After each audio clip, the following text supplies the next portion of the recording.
India versus England second test match. ஒரு வழியா சும்மாக்கில கேப்டனா டாஸ் ஜெயிச்சிட்டாப்ல. இந்த டெல்லி கிரவுண்ட்ல பேட்டிங்க பயங்கரமா பண்ணலாம்னு பேட்டிங்க சூஸ் பண்ணாப்ல. அதுக்கேத்த மாதிரியே நம்ம வெஸ்ட் இண்டீஸ் பவுலரும் பயங்கரமா போட ஆரம்பிச்சிட்டாங்க. ஒரு 10 ஓவர் வரையும் நம்ம KL ராகுலும் SSV ஜெய்ஸ்வாலும் பொறுமையா ஆடி இருந்தாங்க. வெஸ்ட் இண்டீஸ் பவுலிங்க பார்த்துட்டு KL ராகுல் முடிவு பண்ணிட்டாப்ல. இனிமே இறங்கி சுத்தோம்ட்டு இறங்கி ஒரு 6 விட்டாப்ல ஜம்முன்னு.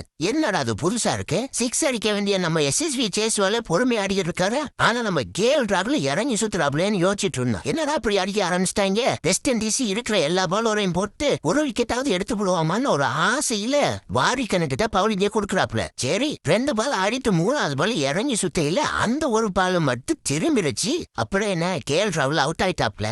ஆனா அவருக்கே தெரியல எப்படி பால் திரும்பினுச்சுன்னு. யோசிச்சுக்கிட்டே மனுஷன் உள்ளார போயிட்டாரு. அடுத்து வந்து நம்ம சாய் சுதர்சன் ஒரு 50 போட நம்ம SSV ஜெய்ஸ்வால் ஒரு செஞ்சுரிய போட்டாப்ல. அதுக்கப்புறம் 87ல நல்லா அடிக்கிற நம்ம சாய் பேக் போட்ல ரொம்ப அவுட் ஆயிட்டாப்ல. அதுக்கப்புறம் கில்லு வந்து பாடிக்கிட்டு இருக்காரு. ஆனா நம்ம SSV ஜெய்ஸ்வால் தரமான ஆட்டத்தை ஆடிக்கிட்டு இருக்கு. எனக்கு செஞ்சுரி எல்லாம் பத்தாது, எனக்கு டபுள் செஞ்சுரி தான் வேணும்னு காலையில இருந்து காமன் கம்போஸ்ட் ஆடிக்கிட்டு இருக்கு. 173 ரன்ல வெயிட் பண்ணிட்டு இருக்காப்ல. நாளைக்கு வந்து டபுள் செஞ்சுரிய போட்டு ட்ரிபிள் செஞ்சுரிக்கு ட்ரை பண்ண போறாப்ல. அவ்வளவுதான். டே 2ல என்ன நடக்குதுன்னு நாளைக்கு பார்ப்போம். நீங்க மறக்காம சப்ஸ்கிரைப் பண்ணி விட்டு போயிருங்க.